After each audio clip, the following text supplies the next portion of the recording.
राह चलते हुए नागरिकों के सुरक्षा के लिए खतरे बने हुए हैं, इनके लिए हमें एक ऐसा एटमॉस्फेयर तैयार करना ही होगा। कर दिया, लोग कहते हैं नो बेल नो जेल, सीधा प्रभु से मेल।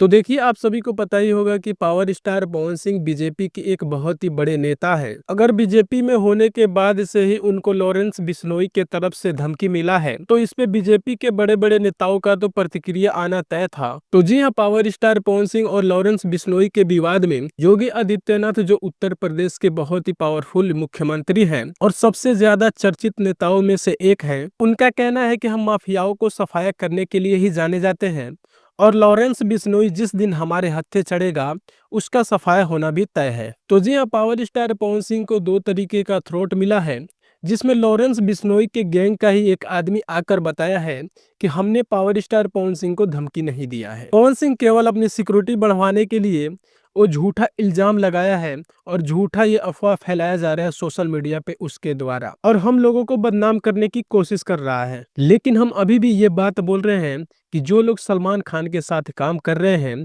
जो लोग उनके साथ जुड़े हुए हैं, उनके छाती पे हम AK-47 ठोकेंगे। यानी कि एक तरफ पावर स्टार पवन सिंह की सिक्योरिटी हटा के और दूसरी तरफ AK-47 से मारने की बात किया जा रहा है, और पावर स्टार पवन सिंह इस थ्रेट को नॉर्मल लेंगे और अपनी सिक्योरिटी को कम कर देंगे। तो वो लोग ऐसे ही बोल रहे हैं कि सलमान खान के साथ जो लोग काम कर रहे हैं, जो लोग जुड़े हुए हैं, वो हर एक आदमी हमारे निशाने पे है। तो जाहिर सी बात है कि पावर स्टार पवन सिंह उनके निशाने पे है, क्योंकि वो लोग चाहते हैं कि पावर स्टार पवन सिंह का सिक्योरिटी कम हो और हम उनका काम तमाम करें, क्योंकि पवन सिंह के जरिए सलमान खान और खौफ में आए और उनको लगे कि सच में हमारे साथ काम करने वाले लोग सेफ नहीं है, और सलमान खान काम काज करना छोड़ दे और सलमान खान डर का जिंदगी जीने लगे। क्योंकि सलमान खान को दहशत में लाने के लिए ही बाबा सिद्दीकी का मर्डर किया गया था, क्योंकि वो बाबा सिद्दीकी सलमान खान से बहुत ही क्लोज थे। लेकिन अब पावर स्टार पवन सिंह के कंधे पे बंदूक रख के सलमान खान को डराया जा रहा है। इन सब चीजों को लेकर के योगी आदित्यनाथ का क्या बयान आया है, पहले आप उस बयान को सुनिए, उसकी बाद की बातें करते हैं सीधे लास्ट में आपसे हम। यही फर्क है, ये देश यही बर्दाश्त नहीं करना चाहता। अभी तो हमने माफियाओं को कार्रवाई की है, बहुत शीघ्र 4 जून के बाद एक निश्चित तिथि तय करेंगे, उत्तर प्रदेश को माफिया से पूरी तरह मुक्त हो गया इसकी घोषणा करेंगे। दूसरा, माफियाओं के द्वारा अर्जित की गई संपत्ति, कोई भी माफिया होगा उसके द्वारा अर्जित की गई पूरी संपत्ति सरकार अपने कब्जे में लेगी। हमने प्रयागराज से शुरुआत कर दी है। प्रयागराज में मां की एक संपत्ति को जिसने अवैध रूप से कब्जा की थी, हमने वापस ली, और हमारा जो नया यंत्र है जिससे कांग्रेस और सपा बहुत भयभीत है, उस बुलडोजर से सफाई करवाई। सफाई करवाने के बाद गरीबों के आवास बनाए हैं, और हमने ये भी तय किया है, पूरी कार्ययोजना हमारी बन चुकी है, ये माफिया के द्वारा अवैध रूप से अर्जित की गई पूरी संपत्ति पर गरीबों के लिए, महिला संरक्षण गृह के लिए, दिव्यांगजनों के लिए, निराश्रित बच्चों के लिए और अन्य समाज के जो भी तबके हो सकते हैं उन सब के लिए, और हॉस्पिटल बनाएंगे, अच्छे स्कूल बनाएंगे, अच्छे संस्थान खड़े करेंगे। लेकिन माफिया यूपी के अंदर मिट्टी में मिल चुका है और आगे माफिया को पनपने नहीं देंगे, ये हमारा संकल्प है। और इनके द्वारा अर्जित की गई पहले चरण में इनकी और दूसरे चरण में इनके गुर्गों की भी जितनी संपत्ति होगी, देखिए, एक कि ऊपर गए हैं कि नीचे गए हैं ये मैं नहीं कह सकता,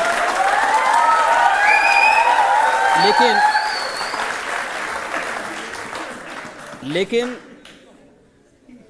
देखो, किसी विषधर से उम्मीद करना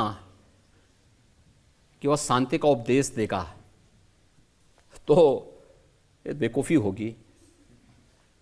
इसका खानदानी उपदेश है, वो अपने खानदानी उपदेश को और अपने खानदानी विरासत को आगे बढ़ा रहे हैं, लेकिन इस बात संबल में भी हिसाब हो जाएगा। देखिए, ये उस महाभारत परिवार के ही काका श्री ये भी हैं जब द्रौपदी का चीरहरण हो रहा था तो ये भी सब मौन बने हुए थे, बल्कि उसमें लिप्त थे दुर्योधन और दुशासन के साथ में।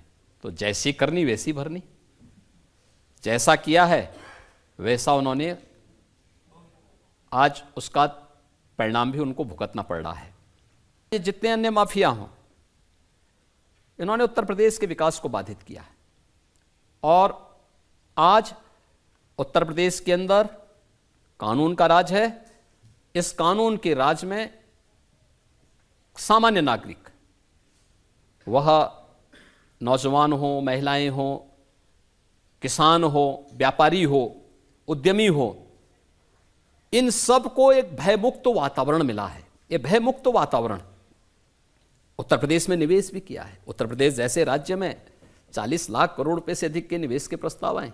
अभी चुनाव के ठीक पहले फरवरी में प्रधानमंत्री जी ने 10.5 लाख करोड़ रुपए के निवेश के प्रस्ताव को ग्राउंड ब्रेकिंग किया, शिलान्यास किया। 10.5 लाख करोड़ रुपए के निवेश के प्रस्ताव यूपी के लिए कल्पना थी, आज वो साकार हो रहा है। 10.5 लाख करोड़ का मतलब 35 लाख नौजवानों को सीधे सीधे नौकरी आज यूपी में हो रहा है, क्योंकि कानून व्यवस्था अच्छी है, एक निवेश का माहौल बना है। केंद्र और राज्य में एक समान विचारधारा की, एक समान पार्टी की सरकार है और विकास, गरीब कल्याण इनका संकल्प है। देश के प्रति इन सब की पूरी प्रतिबद्धता है। इसलिए सब उम्मीद करता हूं कि आप योगी आदित्यनाथ का पूरा बयान सुन लिए होंगे। उनका कहना है कि जो माफिया हमारे हत्थे चढ़ेगा उनका सफाया तो तय है, और ये बात बिल्कुल सही भी है, क्योंकि गवर्नमेंट में रहने वाले लोग को ही धमकी मिलने लगेगा। गवर्नमेंट में रहने वाले लोग ही जब सेफ नहीं रहेंगे तो आम जनता लोगों का क्या होगा। गवर्नमेंट को एक्शन तो लेना ही पड़ेगा, क्योंकि ये गवर्नमेंट माफियाओं को सफाया करने के नाम से ही जानी जाती है। यूपी के जितना तो माफिया कहीं भी नहीं थे, लेकिन आज यूपी सेफ है, क्योंकि कहीं ना कहीं योगी आदित्यनाथ को पता है, उनको मालूम है कि माफियाओं से कैसे डील करना है और उनका कैसे काम तमाम करना है। और ये भी पता है योगी आदित्यनाथ को कि जब तक माफिया उत्तर प्रदेश में या किसी भी इंडस्ट्री में, किसी भी शहर में रहेंगे तो वहाँ पे विकास नहीं हो पाएगा। क्योंकि ये लोग जहाँ पे मोटा पैसा देखते हैं, जहाँ पे मोटी पार्टी देखते हैं कि यहाँ पे इतना कंस्ट्रक्शन पास हुआ है, वहाँ पे ये अपना रोब जमाने, यहाँ पे धमकी देकर अपना लगता है कमीशन बनाने वहाँ पे लगते हैं, और सरकार को भी टारगेट करते हैं। बोलते हैं कि हमें यहाँ से कमीशन दिला दो, नहीं तो यहाँ पे हम दंगा करेंगे, हमला करेंगे, तो आपकी बदनामी होगी, आपकी पार्टी की बदनामी होगी, तो आप चुनाव हार सकते हैं। तो ऐसे माफियाओं से डील होता है, और बहुत ही कम नेताओं में ये जज्बा होता है, ये हौसला होता है,